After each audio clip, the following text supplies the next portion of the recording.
Hi friends, welcome back to tasty treasures. ഇന്ന് ഞാനിവിടെ ഒരു അടിപൊളി മുതിരപ്പുഴുക്കിൻ്റെ റെസിപ്പി ആയിട്ടാണ് കേട്ടോ വന്നിരിക്കുന്നത്. ചൂട് കഞ്ഞിയുടെയും ചോറിൻ്റെ കൂടെയൊക്കെ നല്ല കോമ്പിനേഷനാണ്. വളരെ പെട്ടെന്ന് തയ്യാറാക്കാവുന്ന ഹെൽത്തി ആയിട്ടുള്ള ഒരു മുതിരപ്പുഴുക്കാണ് കേട്ടോ ഇത്. ചില ഭാഗങ്ങളിൽ ഇതിന് കൊള്ളുന്നും പറയും, ചില ഭാഗങ്ങളിൽ മുതിര എന്നും പറയും. സാധാരണയായിട്ട് മാർക്കറ്റിൽ ഹോഴ്സ് ഗ്രാം എന്നുള്ള പേരിലാണ് ഇത് അറിയപ്പെടുന്നത്. അപ്പോൾ നമുക്കിതൊന്ന് ആദ്യം വറുത്തെടുക്കണം. അതിനായിട്ട് ഒരു പാൻ ചൂടാൻ വെച്ചിട്ട് ഞാനിവിടെ ഒരു കപ്പാണ് കേട്ടോ എടുത്തിരിക്കുന്നത്. അപ്പോൾ നിങ്ങൾക്ക് വേണ്ട അളവിനനുസരിച്ചിട്ട് എടുക്കാം. അതൊന്ന് നമുക്ക് വറുത്തെടുക്കാനായിട്ട് ഒരു ലോ ടു മീഡിയം ഫ്ലെയിമിൽ വെച്ചിട്ട് വറുത്തെടുക്കാം. പിന്നെ നമ്മൾ വറുത്തെടുക്കുമ്പോൾ ശ്രദ്ധിക്കേണ്ടതെന്ന് വെച്ചാൽ ഇത് നന്നായിട്ടൊന്ന് വറുത്തെടുക്കാം. അതായത് ഇങ്ങനെ ചെറുതായിട്ട് പൊട്ടി വരുന്ന ഒരു പാകമാണ് ഇതിൻ്റെ വറവ് എന്ന് പറഞ്ഞു കഴിഞ്ഞാൽ. അങ്ങനെ ചെയ്യുമ്പോൾ എന്താ വെച്ചാൽ പെട്ടെന്ന് തന്നെ നമുക്കിത് വേവിച്ചെടുക്കാനും പറ്റും. അതേപോലെ തന്നെ ഒരു പ്രത്യേക സ്വാദുമാണ് കേട്ടോ. പിന്നെ നമ്മൾ രണ്ടാമത്തെ കാര്യം എന്ന് പറഞ്ഞാൽ മുതിര ചിലപ്പോൾ ആദ്യം ഒന്ന് കഴുകി കല്ലൊക്കെ കളഞ്ഞ് വൃത്തിയാക്കിയതിന് ശേഷം ഉണക്കിയിട്ടും വറുത്തെടുക്കാം. അല്ലാന്നുണ്ടെങ്കിൽ ഇതേപോലെ വറുത്തിട്ട് നമുക്ക് കഴുകിയെടുക്കാം. ഞാൻ ഇപ്പോൾ ഇവിടെ വറുത്തതിന് ശേഷമാണ് കേട്ടോ അതൊന്ന് കഴുകിയെടുക്കണം. അപ്പോൾ നന്നായിട്ട് മുതിര പൊട്ടി വന്നപ്പോൾ ഞാൻ ഫ്ലെയിം ഓഫ് ചെയ്തിട്ട് ഈ ഒരു പാത്രത്തിലേക്ക് മാറ്റിയിട്ടുണ്ട്. ഇനി കുറച്ച് വെള്ളം ഒഴിച്ചിട്ട് നന്നായിട്ട് ഒന്ന് തിരുമ്പി കല്ലൊക്കെ ഉണ്ടോ നോക്കിയിട്ട് നന്നായിട്ട് വാഷ് ചെയ്തെടുക്കണം. ഞാൻ 2-3 പ്രാവശ്യം തന്നെ നമുക്കിതൊന്ന് വാഷ് ചെയ്തെടുക്കാം കേട്ടോ. അപ്പോൾ ഞാനതൊന്ന് വാഷ് ചെയ്തെടുത്തിട്ട് വരാം. ഇപ്പോൾ ഇത് നന്നായിട്ട് വാഷ് ചെയ്തെടുത്തിട്ടുണ്ട്. 2-3 പ്രാവശ്യം കഴുകിയിട്ടുണ്ട്. ഇനി നമുക്കിതിലേക്ക് കുറച്ച് നല്ല വെള്ളം ഒഴിച്ചിട്ട് ഒരു അരമണിക്കൂർ കുതിർത്തി വെക്കണം. അരമണിക്കൂർ മതി, കൂടുതലൊന്നും ആവശ്യമില്ല. അതിനുശേഷം നമ്മളിത് കുക്കറിലിട്ടിട്ട് വേവിച്ചെടുക്കുന്നത്. ഇപ്പോൾ ഇതവിടെ അരമണിക്കൂർ കഴിഞ്ഞിട്ടുണ്ട്. ഞാനിത് കുക്കറിലേക്ക് ആ കുതിർത്തി വെച്ച വെള്ളത്തോടു കൂടി തന്നെ വേണം കേട്ടോ വേവിക്കാനായിട്ട് ഇട്ട് കൊടുക്കാൻ. പിന്നെ ഇതിൽ വേറെ ഒന്നും മഞ്ഞൾപ്പൊടി ഒന്നും ഞാനിപ്പോൾ ചേർക്കുന്നില്ല. വെറും ആവശ്യത്തിനുള്ള ഉപ്പ് മാത്രമാണ് ചേർത്ത് കൊടുക്കുന്നത്. എന്നിട്ട് ഒന്ന് മീഡിയം ഫ്ലെയിമിൽ വെച്ചിട്ട് ഒരു 8-10 വിസിൽ തന്നെ വേണ്ടി വരും. കാരണം ഈ മുതിര നന്നായിട്ട് വെന്ത് കിട്ടണം. അങ്ങനെ വിട്ട് ഓരോന്നോരോന്നായിട്ട് വിട്ട് നിൽക്കണ പാകത്തിൽ വേവിച്ചെടുക്കരുത്. നന്നായിട്ട് വെന്ത് തന്നെ എടുക്കണം. അപ്പോൾ അതൊന്ന് പ്രത്യേകം ശ്രദ്ധിച്ചോളൂ കേട്ടോ. അപ്പോഴാണ് ഈ മുതിരയുടെ ആ ഒരു ടേസ്റ്റ് ശരിക്കും നമുക്ക് കിട്ടുള്ളൂ.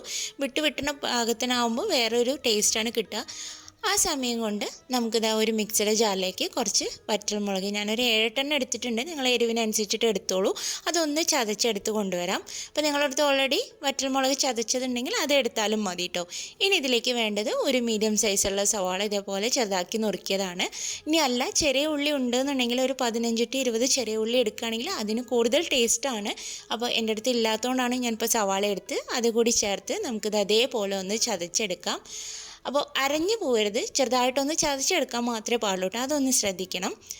അതിനുശേഷം ഇതാ ഒരു പാൻ ചൂടാൻ വെച്ചിട്ടുണ്ട്. അതിലേക്ക് ഒരു 2-3 ടേബിൾ സ്പൂൺ വെളിച്ചെണ്ണ ചേർത്ത് കൊടുക്കാം. അപ്പോൾ വെളിച്ചെണ്ണയിൽ തന്നെ ചെയ്യാൻ നോക്കണം കേട്ടോ ഈ ഒരു മുതിര പുഴുക്ക് എന്ന് പറഞ്ഞു കഴിഞ്ഞാൽ. അപ്പോഴാണ് അതിന് ഒരു ടേസ്റ്റ് കറക്റ്റ് കിട്ടുക. ഇനി അതിലേക്ക് നമ്മൾ നേരത്തെ ചതച്ച് വെച്ചിരിക്കുന്ന ഉള്ളിയും മുളകും കൂടി എല്ലാം മിക്സ് ചേർത്ത് കൊടുക്കാം. ഇതൊന്ന് നമുക്ക് ഒരു ലോ ഫ്ലെയിമിലിട്ടിട്ട് ഇതൊന്ന് വഴറ്റിയെടുക്കണം. കാരണം ആ ഉള്ളിയുടെയൊക്കെ ഒരു പച്ച ടേസ്റ്റും പച്ച മണമൊക്കെ ഒന്ന് പോകുന്ന വരെ ലോ ഫ്ലെയിമിലിട്ടിട്ട് തന്നെ വേണം വഴറ്റിയെടുക്കാനായിട്ട്. അപ്പോൾ അതിലേക്ക് ഒരു നുള്ളു ഉപ്പ് കൂടി ചേർത്ത് കൊടുത്തിട്ടുണ്ട് കേട്ടോ. ആ ഒരു ഉള്ളിയിലേക്ക് കുറച്ച് ഉപ്പ് പിടിക്കാൻ വേണ്ടിയിട്ട് കുറച്ച് ഉപ്പും കുറച്ച് കറിവേപ്പിലയും കൂടി ചേർത്തിട്ടാണ് വഴറ്റി കൊടുക്കുന്നത്. അപ്പോൾ ലോ ഫ്ലെയിമിൽ വെച്ചിട്ട് വേണം ചെയ്യാനായിട്ട്, അല്ലാന്നുണ്ടെങ്കിൽ പെട്ടെന്ന് തന്നെ കരിഞ്ഞു പോവും. പിന്നെ ഞാൻ പറഞ്ഞു ഈ സവാളയ്ക്ക് പകരം ചെറിയ ഉള്ളി ഉണ്ടെങ്കിൽ ഏറ്റവും നല്ലത് അതാണ്. അപ്പോൾ അത് ഉള്ളിയൊക്കെ ഒന്ന് ചെറുതായിട്ട് വഴറ്റി എടുത്തിട്ടുണ്ട്. അതിലേക്ക് നമുക്ക് കുറച്ച് നാളികേരം ചേർക്കുന്നത് ഒരു ചെറിയ കപ്പാണ് കേട്ടോ ചേർത്തിരിക്കുന്നത്. അപ്പോൾ മുതിരയുടെ അളവിനനുസരിച്ചിട്ട് ചേർത്താൽ മതി. അതുകൂടി ചേർത്ത് ഒരു 2-3 മിനിറ്റ് നമുക്കിതൊന്ന് നന്നായിട്ട് വഴറ്റി കൊടുക്കാം. അപ്പോഴാണ് ആ നാളികേരത്തിലേക്കൊക്കെ ആ ഒരു ഉള്ളിയുടെയും അതേപോലെ തന്നെ മുളകിൻ്റെയൊക്കെ ആ ഒരു ടേസ്റ്റ് കിട്ടുള്ളൂ. അപ്പോൾ നാളികേരമൊക്കെ ഒന്ന് നന്നായിട്ട് മിക്സാക്കി ചൂടായി വന്നിട്ടുണ്ട്. ഇനി നമുക്കിതിലേക്ക് നേരത്തെ വേവിച്ച് വെച്ചിരിക്കുന്ന ആ മുതിര ചേർത്ത് കൊടുക്കാം. കണ്ടോ, നന്നായിട്ട് വെന്ത് വന്നിട്ടുണ്ട്.